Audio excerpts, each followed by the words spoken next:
بانوی مرگ لقب کیم یو جونگ، خطرناکترین زن کره شمالی.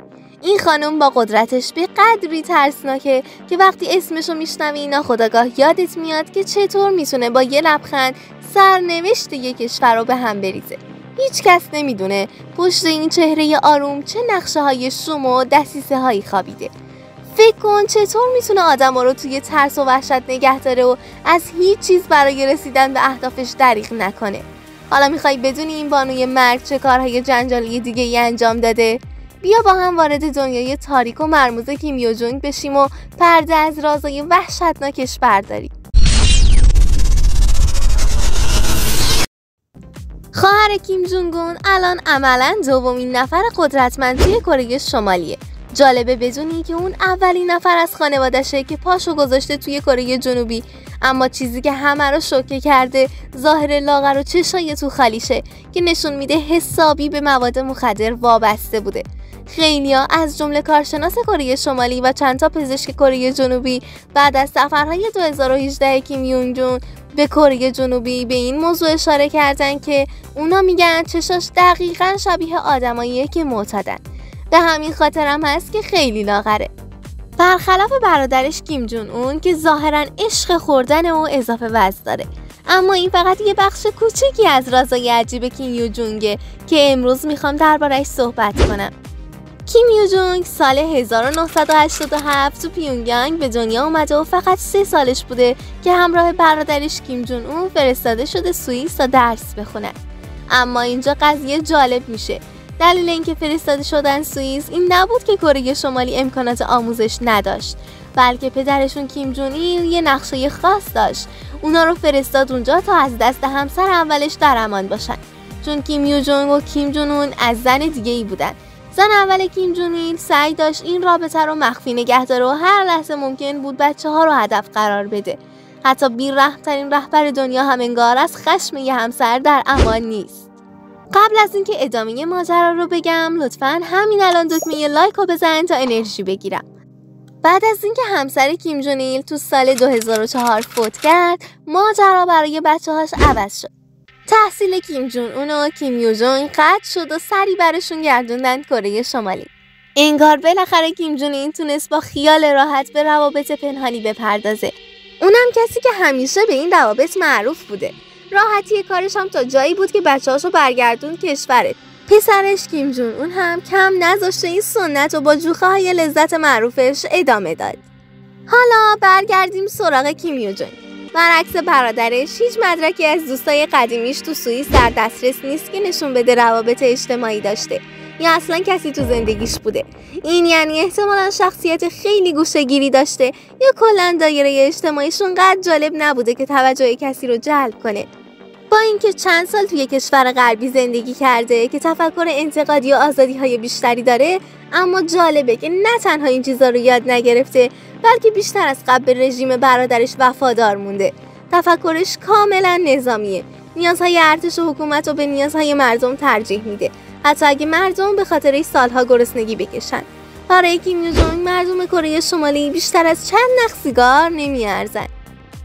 فقط ابزاری هستن برای رسیدن به اهدافش. خانواده کیم هم همیشه به خاطر این معروف بودن که حتی حاضر نیستن کوچکترین راحتی خودشونو فدای مردمشون کنن.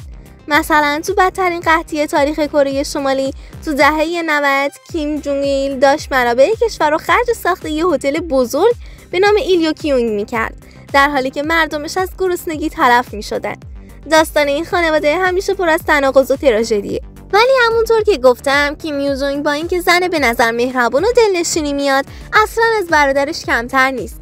این دوتا انگار با هم یه تیم تشکیل دادن و نه فقط به خاطر اینکه خواهر برادرن، بلکه چون دقیقاً به یه چیز اعتقاد دارن. عجیب تر اینه که بخش زیادی از جوانیشون رو توی سوئیس، یه کشور به نسبت آزاد و سالم گذروندن. این فقط نشون میده چقدر عمیق شستشوی مغزی شدن. اینا رو از دنیا اونقدر دور نگه داشتن که حتی ذره‌ای هم برای درد و رنج آدما اهمیتی قائل نیستن. کیم یو جونگ تو امنیت و راحتی خونش نشسته و از اونجا بیانیه‌های تند و تحریک کننده میده. ولی وقتی کسی نمیبینتش یه آدم دیگه است. سعی میکنه خودش آدم مهربون و باهوشی نشون بده، اما واقعیت اینه که پشت درای بسته اصلا اینطور نیست. اونجا ماسکو برمی‌داره و با یه حالت عصبی و خشن سخنرانی‌های آتشین رو بیقرار میکنه. انگار وقتی دوربینا خاموش میشن کنترل اعصابش هم از دست میره.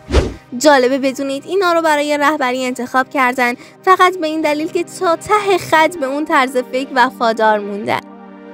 با اینکه اعضای دیگه از خانواده کیم هم بودن که یه ذره عقل داشتن و میدونستن شاید اعدام مردم برای دیدن سریال‌های کره‌ای چندان منطقی نباشه.